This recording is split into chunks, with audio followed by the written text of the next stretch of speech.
Well, national politics once again bearing down on Colorado. The Trump campaign demanding Secretary of State Griswold take action to secure the state's elections. Now, this after passwords to voting machines were leaked online, and at this hour, we still don't know who leaked them or why.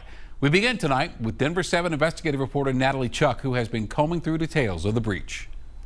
Well, the fallout continues from those passwords being made public, but it hasn't stopped a steady stream of voters from showing up to this ballot box right here in 5 Points and dropping off their ballot. It's been pretty busy even on Halloween evening. And the former Secretary of State for Colorado tells me that voters should feel confident in the election process leading up to Tuesday.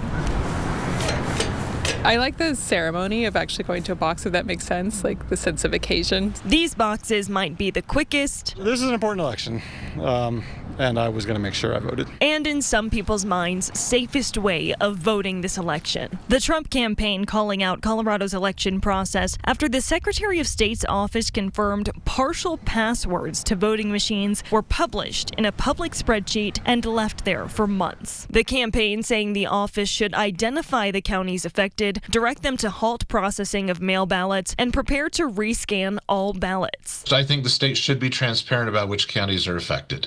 Certainly the county clerks need to know of those counties. With respect to whether you would need to rescan, that depends on what the inspection shows. Republican Wayne Williams served as Colorado's Secretary of State from 2015 to 2019. A week after the Secretary of State's office was notified of the leak, the Governor and Secretary of State Griswold announcing additional resources are being deployed to reset passwords and verify voting security. Instead of immediately addressing the issue by inspecting the machine, changing the passwords, making sure that nothing had been changed in the meantime. That process didn't begin until today. And so we're a week behind where we should have been in terms of fixing things. In a letter, the Secretary of State's office insists the leak posed no immediate threat to the security of Colorado's voting systems or the 2024 general election, emphasizing there are multiple security layers and no single error can compromise the integrity of the system.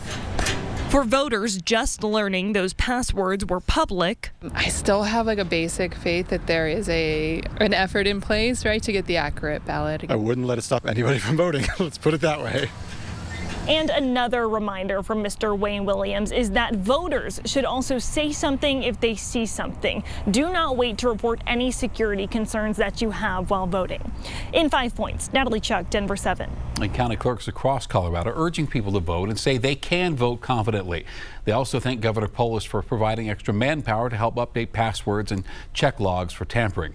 In a statement, the County Clerks Association says, "We are confident that our security protocols will protect all ballots and ensure that each ballot is counted according to each voter's intent. We appreciate Governor Polis providing the resources needed to take swift action." Now, Colorado makes it easy to track your ballot. Just go to the website ballottracks.coloradosos.gov. You can register there, and then it will tell you if your ballot has been counted or not.